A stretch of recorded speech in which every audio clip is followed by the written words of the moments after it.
AIC के संग मौसम की मार अब नहीं करेगी तंग। सफल बनाने के लिए, समृद्ध बनाने के लिए श्रोताओं का किया आभार व्यक्त। देशवासियों से अमृत महोत्सव के दौरान स्वाधीनता सेनानियों की संघर्ष गाथा देश के सामने लाने का किया आह्वान। साथ ही देश समाज की और देश की भलाई के लिए संकल्प लेने की कही बात। बाबा साहब अंबेडकर जी की जन्म जयंती को बताया इस वर्ष खास। प्रधानमंत्री ने मन की बात में कहा, भारत चला रहा है दुनिया का सबसे बड़ा वैक्सीनेशन प्रोग्राम। बुजुर्गों में भी इसे लेकर उत्साह का किया जिक्र। कोरोना से लड़ाई का मंत्र, दवाई भी कड़ाई भी याद रखने की कही बात। साथ ही वसंत ऋतु में आ रहे त्योहारों पर देशवासियों को दी शुभकामनाएं।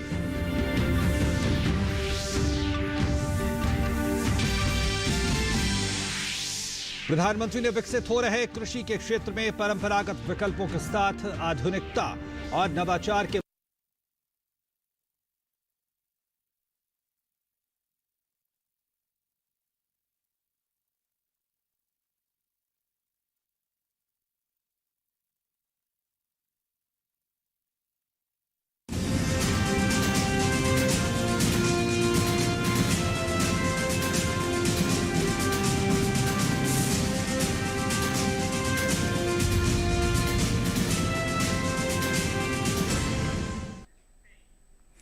नमस्कार, किसान समाचार में आप सभी का स्वागत है। अगले आधे घंटे में हम आपको दिखाएंगे खेती किसानी और आपकी ज़िंदगी से जुड़ी वो खबरें जो आपके काम की हैं, आपके फ़ायदे की हैं। लेकिन सबसे पहले शुरुआत सुर्खियों से। केंद्र सरकार ने पंजाब को गेहूं खरीद अवधि को फिर से निर्धारित करने की दी अनुमति। प्रदेश सरकार के अनुरोध पर बढ़ी रबी विपणन सीजन 2021-22 के दौरान खरीद की तारीख। अब 10 अप्रैल 2021 से 31 मई 2021 तक होगी गेहूं की खरीद। फसल तैयार होने में देरी और कोविड-19 के मामलों में वृद्धि के चलते लिया गया ये फैसला। मन की बात का 75वां अंक। प्रधानमंत्री मोदी ने देशवासियों से अमृत महोत्सव के दौरान स्वाधीनता सेनानियों की संघर्ष गाथा देश के सामने लाने का किया आह्वान। साथ ही समाज की और देश की भलाई के लिए संकल्प लेने की कही बात। बाबा साहेब अंबेडकर जी की जन्म जयंती को बताया इस वर्ष खास। प्रधानमंत्री ने विकसित हो रहे कृषि के क्षेत्र में परंपरागत विकल्पों के साथ साथ आधुनिकता और नवाचार के महत्व पर दिया जोर। पीएम ने किसानों की आय बढ़ाने के लिए बी फार्मिंग का दिया उदाहरण। कहा, बी फार्मिंग बन रही है देश में शहद क्रांति का आधार। बड़ी संख्या में जुड़ रहे किसान इससे कर रहे हैं इनोवेशन। और अपने मन की बात कार्यक्रम में प्रधानमंत्री ने वेस्ट से वेल्थ यानी कचरे से कंचन बनाने पर जोर देने की कही बात। पीएम ने कहा, वेस्ट को वैल्यू में बदलने का भी किया जा रहा है काम। केरल के कोच्चि के सेंट टेरेसा कॉलेज का किया जिक्र। पीएम ने कहा, भारत खिलौनों की मैन्युफैक्चरिंग में बढ़ रहा है काफी आगे। ये थी किसान समाचार की सुर्खियां। अब देखते हैं खबरों को विस्तार से। सबसे पहली और सबसे बड़ी खबर, केंद्र सरकार ने पंजाब को गेहूं खरीद अवधि को फिर से निर्धारित करने की अनुमति दे दी है। पंजाब सरकार ने केंद्र सरकार से रबी विपणन सीजन 2021-22 के दौरान गेहूं की खरीद की अवधि फिर से निर्धारित करने का अनुरोध किया था। ऐसा राज्य में फसल के तैयार होने में देरी और कोविड-19 के मामलों में वृद्धि के चलते किया गया। राज्य सरकार के अनुरोध पर केंद्र सरकार द्वारा विचार करने के बाद इसकी अनुमति दी गई। इसके तहत पंजाब में अब 1 अप्रैल 2021 से 25 मई 2021 की जगह 10 अप्रैल 2021 से 31 मई 2021 तक गेहूं खरीद की अवधि को फिर से निर्धारित किया गया है।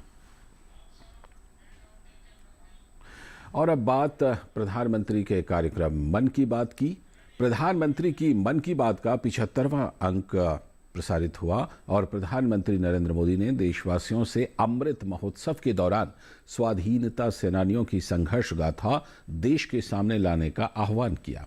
इसके साथ ही समाज की और देश की भलाई के लिए उन्होंने संकल्प लेने की बात कही।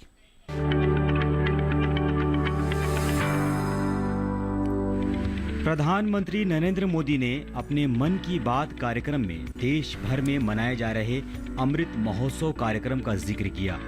प्रधानमंत्री ने स्वाधीनता सेनानियों के संघर्षों के किस्सों को देश की कई आने वाली पीढ़ियों के लिए प्रेरणादायी बताया। किसी स्वाधीनता सेनानी की संघर्ष गाथा हो, किसी स्थान का इतिहास हो, देश की कोई सांस्कृतिक कहानी हो, अमृत महोत्सव के दौरान आप उसे देश के सामने ला सकते हैं, देशवासियों को उससे जोड़ने का माध्यम बन सकते हैं।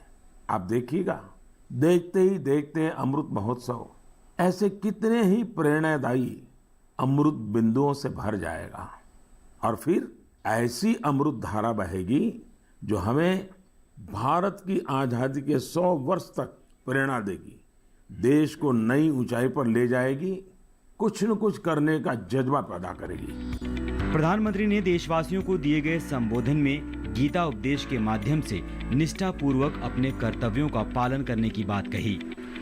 आजादी की लड़ाई में हमारे सेनानियों ने कितने ही कष्ट इसलिए सहे क्योंकि वो देश के लिए त्याग और बलिदान को अपना कर्तव्य समझते थे। उनके त्याग और बलिदान की अमर गाथाएं अब हमें सतत कर्तव्य पथ के लिए प्रेरित करें।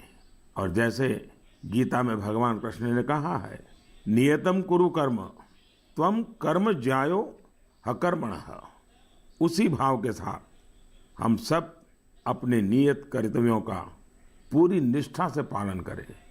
और आजादी का अमृत महोत्सव का मतलब यही है कि हम नए संकल्प करें। ऐसे में जब देश के कई हिस्सों में आजादी की स्मृतियां फिर से गूंज रही हैं, प्रधानमंत्री ने आजादी के अमृत महोत्सव के साथ स्वाधीनता सेनानियों की संघर्ष की गाथा को याद करके देशवासियों के भीतर देश के लिए कुछ नया कर गुजरने का हौसला जगाया है। उम्मीद है कि सरकार के ऐसे प्रयासों से देशवासियों के जीवन में नई ऊर्जा का संचार होगा। Bureau report, DD news.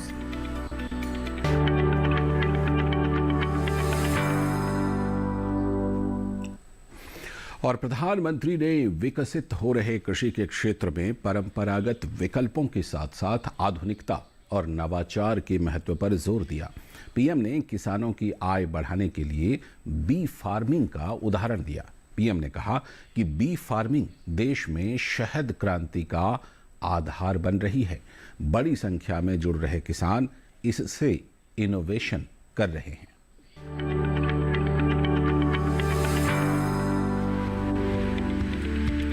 प्रधानमंत्री नरेंद्र मोदी ने अपने मन की बात कार्यक्रम में कृषि क्षेत्र में आधुनिकता लाने पर विशेष जोर देते हुए इसे समय की मांग बताया। साथ ही किसानों से इनोवेशन अपनाने की भी अपील की। जीवन के हर क्षेत्र में नयापन, आधुनिकता अनिवार्य होती है, वरना वही कभी कभी हमारे लिए बोझ बन जाती है। भारत के कृषि जगत में आधुनिकता ये समय की मांग है। बहुत देर हो चुकी है, हम बहुत समय गंवा चुके हैं।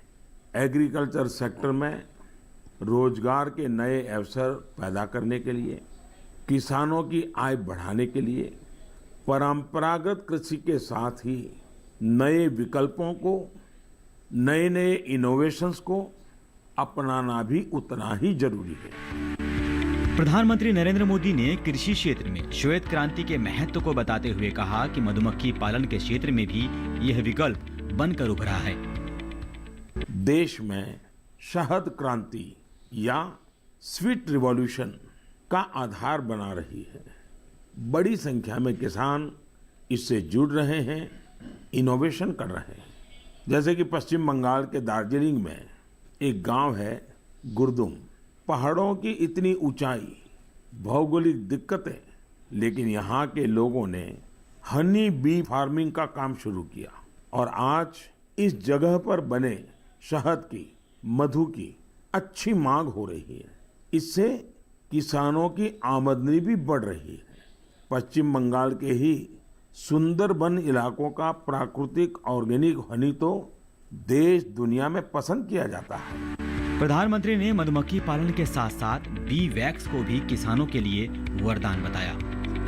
हनी बी फार्मिंग में केवल शहद से ही आय नहीं होती, बल्कि बी वैक्स भी आय का एक बहुत बड़ा माध्यम है। Pharma industry, food industry, textile और कॉस्मेटिक इंडस्ट्री, हर जगह बी वैक्स की डिमांड है। हमारा देश फिलहाल बी वैक्स का आयात करता है, लेकिन हमारे किसान अब ये स्थिति तेजी से बदल रहे हैं। यानी एक तरह से आत्मनिर्भर भारत अभियान में मदद कर रहे हैं। पीएम ने देश के अलग अलग हिस्सों से मधुमक्खी पालन की सफल कहानियां साझा करके किसानों को मधुमक्खी पालन के लिए प्रेरित किया, जो किसानों की आय भी बढ़ाएगा और उनके जीवन में मिठास भी घोलेगा। Bureau report, DD news.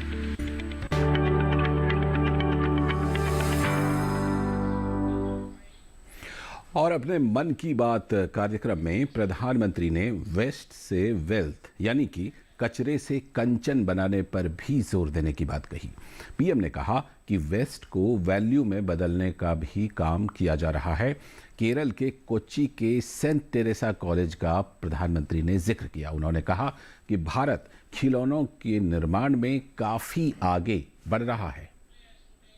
मेरे प्यारे देशवासियों, वेस्ट से वेल्थ यानी कचरे से कंचन बनाने के बारे में हम सब ने देखा भी है, सुना भी है और हम भी औरों को बताते रहते हैं। कुछ उसी प्रकार से वेस्ट को वैल्यू में बदलने का भी काम किया जा रहा है। ऐसा ही एक उदाहरण केरल के कोच्चि के सेंट टेरेसा कॉलेज का है। मुझे याद है कि 2017 में मैं इस कॉलेज के कैंपस में एक बुक रीडिंग पर आधारित कार्यक्रम में शामिल हुआ था। इस कॉलेज के स्टूडेंट्स रीयूजेबल टॉयज बना रहे हैं, वो भी बहुत ही क्रिएटिव तरीके से।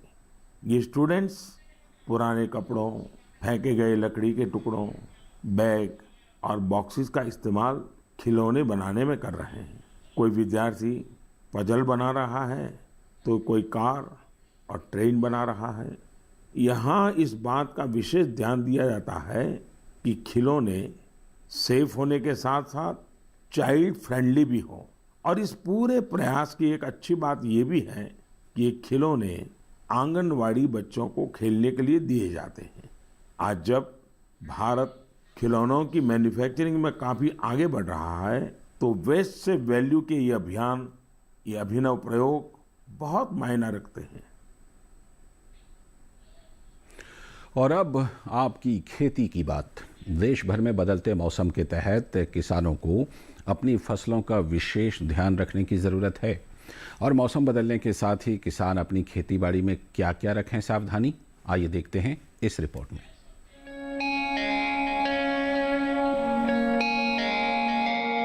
बिहार में किसान सरसों की कटाई करें, किसान बीन की बुआई कर सकते हैं। इसी तरह मूंग और उड़द की बुआई कर लें। मूंग और उड़द के खेत में पर्याप्त नमी बनाए रखें। यहीं बैंगन के खेत की देखभाल करते रहें। वहां प्याज के खेतों में सिंचाई कर सकते हैं। प्याज के खेत में किसान निराई भी कर लें। इसके अलावा मक्के और गेहूं के खेत में सिंचाई कर लें। मक्के और गेहूं के खेत में उचित मात्रा में नमी बनाए रखें। मक्के के खेत में जरूरी उर्वरक का इस्तेमाल करें। साथ ही खीरे के खेत में सिंचाई किसान कर सकते हैं। किसान अभी भिंडी और खीरे की बुआई करते रहें। यहाँ करेले और लौकी की बुआई किसान कर लें। बिहार में कद्दू की बुआई के लिए ये समय उपयुक्त है। झारखंड में किसान मूंग की कटाई करें। साथ ही काबुली चने की कटाई किसान करते रहें। किसान धान के खेत में निराई भी कर लें। यहीं सरसों के खेत में किसान सिंचाई कर सकते हैं। साथ ही अलसी के खेत में सिंचाई करें। वहीं भिंडी और बैंगन की रोपाई किसान करते रहें। शिमला मिर्च की भी किसान रोपाई कर लें। यहाँ कद्दू और करेले की रोपाई किसान कर सकते हैं। इसके साथ ही खीरे और लौकी की किसान रोपाई कर लें। इस समय अरहर की तैयार फसल की किसान कटाई करते रहें। अभी गेहूं के खेत में पर्याप्त नमी बनाए रखें। इसके अलावा मक्के के खेत में सिंचाई के लिए ये समय उचित है। झारखंड में प्याज और लहसुन में कीट लगने की संभावना है। ऐसे में प्याज और लहसुन के खेत में विशेषज्ञों की सलाह से किसान कीटनाशक का छिड़काव कर सकते हैं।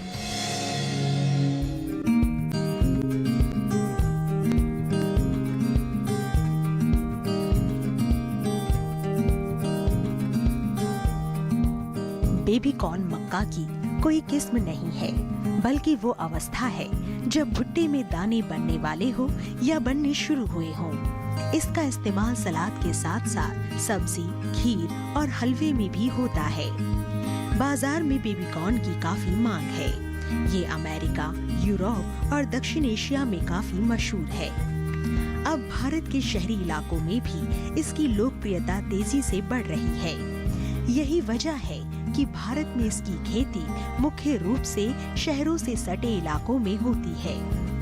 ये काफी पोषक है और शायद यही बढ़ती हुई मांग की वजह है। इसके खेत की तैयारी आम मक्का की तरह ही होती है और इसे 2 तरह से उगाया जाता है। आदर्श अवस्था में 1 हेक्टेयर में 58,000 पौधे लगाए जाते हैं। इस पद्धति में स्वीट और बेबी कॉर्न दोनों ही प्राप्त होते हैं। दूसरी पद्धति में 1 हेक्टेयर जमीन पर पौधों की संख्या 1.25 लाख के करीब होती है। इसमें तमाम भुट्टे बेबी कॉर्न के रूप में इस्तेमाल किए जाते हैं। बेबी कॉर्न के लिए 1 हेक्टेयर जमीन पर 20 से 25 किलोग्राम बीज की जरूरत होती है। 1 हेक्टेयर के लिए 1.5 से 2 क्विंटल नाइट्रोजन 3 बार में डालना होता है। इसकी फसल अमूमन 50 से 60 दिन में तैयार हो जाती है।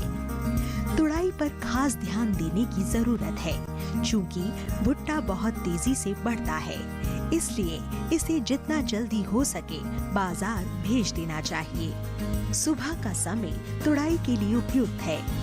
पौधों में बाल यानी झंडा निकलते ही तोड़ दें और 3 दिन में 1 बार तुड़ाई कर लेनी चाहिए। इस तरह एक फसल के लिए औसतन 7 से 8 तुड़ाई पर्याप्त होती है। 1 हेक्टेयर में 15 से 19 क्विंटल तक बेबी कॉर्न हो सकते हैं। भुट्टे तोड़ने के बाद पौधों को हरे चारे के रूप में इस्तेमाल किया जा सकता है या इसे बेचकर अतिरिक्त आमदनी प्राप्त की जा सकती है।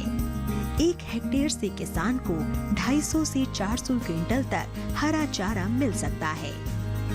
दिल्ली के आसपास के इलाकों में किसानों ने बेबी कॉर्न प्रसंस्करण के संयंत्र भी लगाए हैं। प्रसंस्करण के बाद बेबी कॉर्न के दाम भी अच्छे मिलते हैं और इसे लंबे समय तक भंडार करके रखा भी जा सकता है।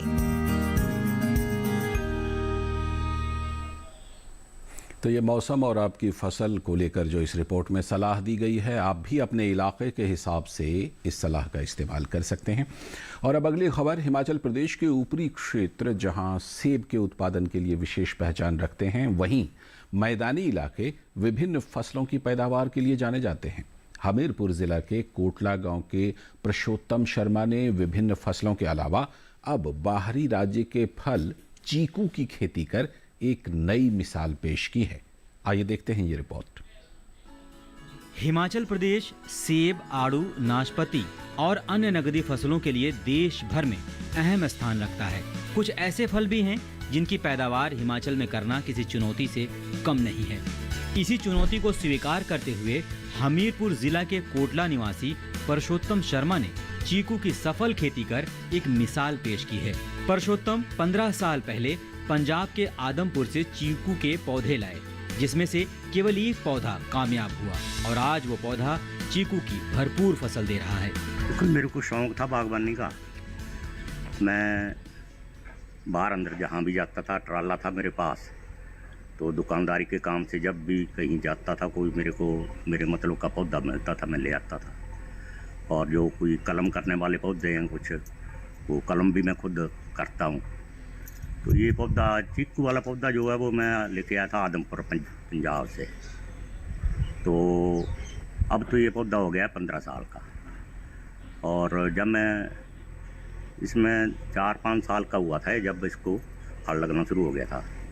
अब इसमें इतना फल लगता है कि ये इसकी जो डंडियाँ हैं झोंक कर ज़मीन से लग जाती हैं। बाजार में इतना बड़ा फल चीकू का नहीं देखा है। चीकू भारत में अमेरिका के उष्णकटिबंधीय भाग से लाया गया था। भारत में यह फल मुख्यतः गुजरात, महाराष्ट्र, कर्नाटक और तमिलनाडु में बड़े पैमाने पर उगाया जाता है। फिर भी पुरुषोत्तम शर्मा ने यहाँ चीकू के पौधे को कामयाब किया है, जिसमें परिवार के अन्य सदस्य भी शामिल हैं।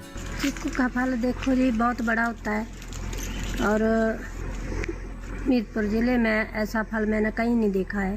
जब फल लगते हैं तो हमें बहुत अच्छे लगते हैं और शौक से हम इसको बांटते हैं, खाते हैं। कि हमारे जो पापा जी हैं, हमारे ससुर जी, उनका लगाया हुआ है पौधा। और हमारे यहाँ डिस्ट्रिक्ट अमरपुर में मैंने कहीं भी नहीं देखा कि ऐसा है कि चीकू का कोई भी पौधा लगा। कृषि व बागवानी के क्षेत्र में लोगों द्वारा किए जा रहे नए नए प्रयोग किसानों व बागवानों के लिए एक प्रेरणा बन रहे हैं और उन्हें इस क्षेत्र में कार्य करने के लिए प्रेरित भी करते हैं। हिमाचल प्रदेश के हमीरपुर से जसबीर कुमार की रिपोर्ट, डीडी न्यूज़। और अगली खबर, प्राकृतिक संपदाओं वाले सोनभद्र जिले के पहाड़ी अंचलों में पलास के फूल इन दिनों न सिर्फ आकर्षण के केंद्र बने हुए हैं, बल्कि ग्रामीण अंचलों की महिलाएं इससे रंग बनाकर अपनी आजीविका भी चला रही हैं। प्राकृतिक वनस्पतियों से रंग गुलाल बनाकर त्वचा को भी सुरक्षित किया जा रहा है। महिलाओं के द्वारा बनाए जा रहे हर्बल रंग ऑनलाइन के जरिए भी खरीदे जा रहे हैं।